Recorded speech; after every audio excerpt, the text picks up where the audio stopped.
konteks situasi sesudah 7 Oktober tahun 2020 terjadi serangan oleh Hamas ya, di alam yang dan pembalasan dari Israel yang luar biasa. Betul. Bisa dikatakan gila-gilaan. Ya. 2024, 2025 Terus dihabisin rata Gaza. 80% rata. 70.000 diperkirakan mati. Orang tua, perempuan, anak kecil tidak bersenjata. Apa yang kita bisa buat untuk hentikan itu?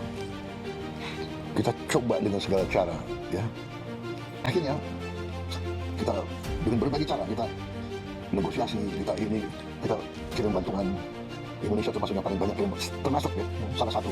Tapi yang lain negara-negara Arab yang kaya-kaya juga pasti kirim bantuan yang lebih banyak ya. Tapi kita kirim Hercules banyak sekali, 3 Hercules pasang. Kita kirim kapal rumah sakit 2.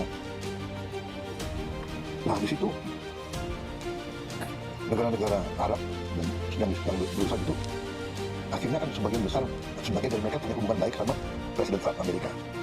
Mereka semua mendesak Amerika, tolonglah hentikan penghancuran Gaza ini.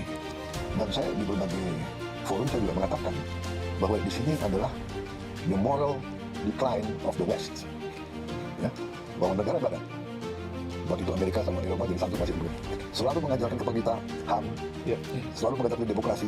Saya jarang dengar itu alasan-alasan yang kritik pemboman di Gaza itu nggak ada. Aku bawa sendiri juga kan, kalau yang nyangkut negara Barat nggak mau, mereka terlalu banyak. Sekali lagi saya bukan anti Barat, tapi I know what's happening, you know. Jadi akhirnya Presiden Trump itu tadinya dia punya cita-cita ingin menjadi presiden yang bawa perdamaian. ada drama korup gitu ya. Ya, dia sangat mengharapkan dia bisa menyelesaikan masalah-masalah dan dia bisa dapat Nobel Peace Prize. Nah ini oleh rekan-rekan kita negara-negara Arab waktu itu dan Muslim, bahwa kita ingin mendorong Presiden Trump untuk bisa menekan Israel menghentikan.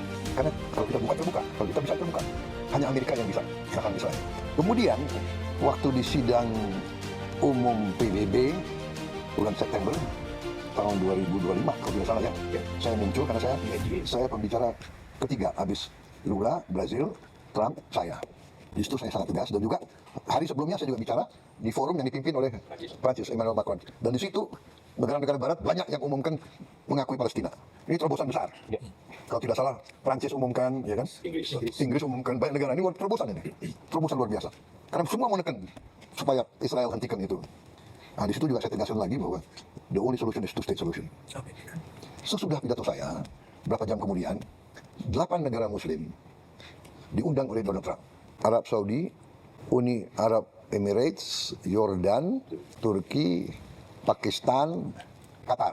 Ini fotonya nih. Ya, Sama Jordan. Ya, sama Jordan. Jadi yang mimpin waktu itu Donald Trump dan Erdogan, 2. Co-chair the meeting. Jadi di situ Mesir Perdana Menterinya hadir, Pakistan Perdana Menteri, Raja Abdullah sendiri hadir, adiknya MBZ hadir. Dia kalau tidak salah duta besar Washington, saya dan Emir Tamim, negeri Arab Saudi. Di situ dia minta Witkoff bacakan 21 point plan of Trump. Tak. Kita pelajari, salah ada paragraf ke-19 kalau tidak salah ya. Nah 19 ya. Jadi dia bicara macam-macam, interface dialog, benar. Tapi paragraf ini yang menentukan bagi kita. Jadi kita lihat, wow, ini 19 dan 20 ada peluang, walaupun kita tahu ini sedikit. Akhirnya kita berdelapan diskusi, kita dukung ini atau tidak. Akhirnya dalam lobby-lobby sebelum ini kita bilang kita dukung ini.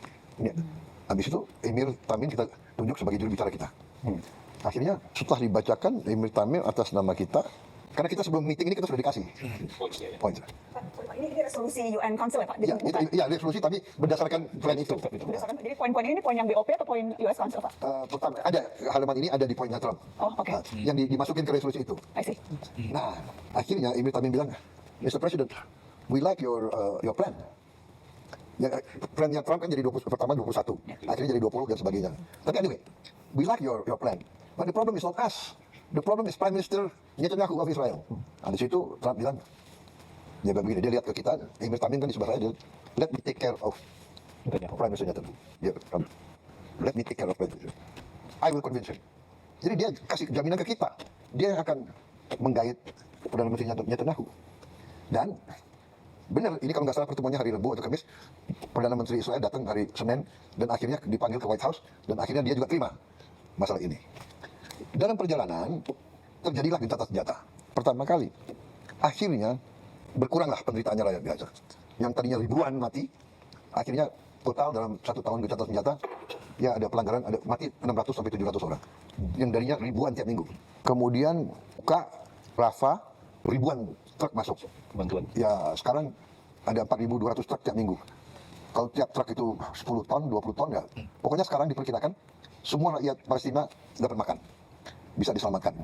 Ini fokus. Tiba-tiba ada konsep Board of Peace. Ya kan? Ternyata rencana itu yang tidak ada Board of Peace, itu dimasukin ke Dewan Keamanan. Revolusi 2803. Yang tidak diveto oleh siapapun. Berarti Rusia dan Cina ikut mendukung. Walaupun tidak eksplisit, dia abstain, tapi dia mengizinkan resolusi ini. Nah, itu syarat kita. Jadi syarat saya dari awal, saya akan ikut dalam proses perdamaian. Indonesia siap menyumbang pasukan perdamaian, asal disetujui oleh PBB. Akhirnya Board of Peace disetujui oleh PBB. Kita tanya lagi, 7 negara Muslim lainnya, bagaimana? Akhirnya kita ambil kesimpulan begini, kalau kita di dalam, mungkin kita bisa pengaruhi dan membantu rakyat Palestina. Kita tahu, tidak gampang. If we are inside, maybe we can help. Dukung rakyat Palestina. Kalau di luar, Pasti nggak bisa. bikin aduh. Jadi akhirnya kita putuskan, kita masuk. Oke. Kemudian itu statusnya. Dan saya mengatakan selama kita di dalam BOP bisa bantu perjuangan rakyat Palestina, kita akan berusaha. Begitu kita ambil kesimpulan, tidak ada harapan, dan kontraproduktif, kita menilai kita habis waktu, habis energi, dan tidak menguntungkan kepentingan nasional bangsa Indonesia, kita keluar. Itu kesepakatan kita bertujuh, tapi saya sudah ambil keputusan, saya tidak akan nunggu yang 7 negara lain. Kalau saya ambil keputusan, kalau saya ambil kesimpulan tidak ada manfaat, mereka sudah tahu, saya akan keluar. Ya, jadi saya setuju benar sama yang dikatakan Pak Mardigu, we must have leverage. Kita sudah posisi tawar, kita saya tidak tahu kenapa Indonesia diajak, kita agak jauh. Tapi mungkin karena kita dianggap salah satu negara Muslim yang besar. Ya, Turki besar, Pakistan besar. Walaupun kita jauh dari situ, kita diajak. Jadi ya saya menjalankan perjuangan bangsa Indonesia dari dulu, kita selalu membela kemerdekaan Palestina. Dan itu mereka tahu. Dan saya selalu katakan, dalam pembicaraan saya dengan tokoh-tokoh barat, kita akan ikut. Dan kita siap kirim pasukan perdamaian, asal saya bilang, semua pihak setuju keterlibatan Indonesia. Pertama, tokoh-tokoh Palestina. Kedua, semua negara yang terlibat. Mesir, Yordan, saya katakan tidak hanya Mesir, Yordan, dan bagi saya bilang, Mesir, Yordan, saya juga minta didukung oleh Arab Saudi, Qatar, UAE. Itu mitra-mitra kita kan yang baik. Dan saya juga mengatakan, de facto, Hamas harus menerima kita. Itu saya sampaikan. Karena we want to be a peacekeeping force. Kemudian, oleh mereka, kita yang ikut di Board of Peace, itu dikasih kelonggaran. Namanya, keterlibatan tiap negara diberi kesempatan sesuai dengan national caveats. Keberatan-keberatan nasional boleh dihormati. Jadi kalau Board of Peace punya banyak kegiatan, negara X, kami mau ikut yang ini, kami nggak mau ikut yang ini. Itu boleh. Ikut serta dalam pasukan perdamaian juga begitu. National caveats. Kita tegas, kita tidak mau terlibat dalam aksi militer terhadap Hamas. Satu. Kedua, kita tidak mau terlibat dalam mengambil senjata di weaponization dari Hamas. Kita tidak mau ikut. Yang kita mau adalah menjaga rakyat sipil dari serangan manapun. Itu komitmen kita. Setelah terjadi perang begini, kita konsultasi, tapi de facto-nya adalah everything on hold. Ya saya sudah umumkan. Menteri Luar Negeri sudah umumkan bahwa sekarang kita tangguhkan. On hold. Kita tangguhkan semua. Sampai penjelasan lebih jelas. Ya kalau memang tidak ada suasana damai, bagaimana kita terlibat? Ya, itu pertama. Tapi, sekali lagi, kita harus hitung benar apa yang bisa kita buat bantu rakyat Palestina. Karena kita memang sangat diharapkan. Rakyat Indonesia, bangsa Indonesia sangat diharapkan oleh orang Palestina. Bantuan kita, makanan kita, bantuan dari Basnas kita luar biasa, besar sekali. Kita siapkan Hercules, tapi barang-barangnya kan dari Basnas, dari rakyat Indonesia itu. Besar sekali pengaruhnya. Jadi situasi itu, Pak Mardigu. Jadi kita lihat Tapi ya akhirnya sekarang kita harus bertindak dengan sangat hati-hati. Jadi di hold dulu Pak ya.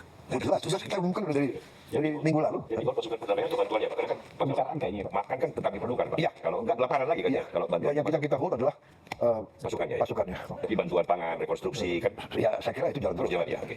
Ketika Bapak bilang akan ada indikator yang Bapak gunakan untuk memutuskan apakah masih bermanfaat atau tidak posisi kita di dalam BOP, Pak. Ya. Apakah perang yang dimulai oleh Israel dan Amerika ini tidak bisa jadi indikator untuk kemudian memutuskan ya memang Board of Peace tidak lagi sesuai namanya karena bahkan justru memulai peperangan. Apakah itu indikator yang tidak cukup kuat untuk membuat Bapak memilih Ya, keluar? itu salah satu indikator yang sangat kuat. Tapi sekali lagi kan kita masih sinkronisasi dengan beberapa mitra-mitra kita di situ.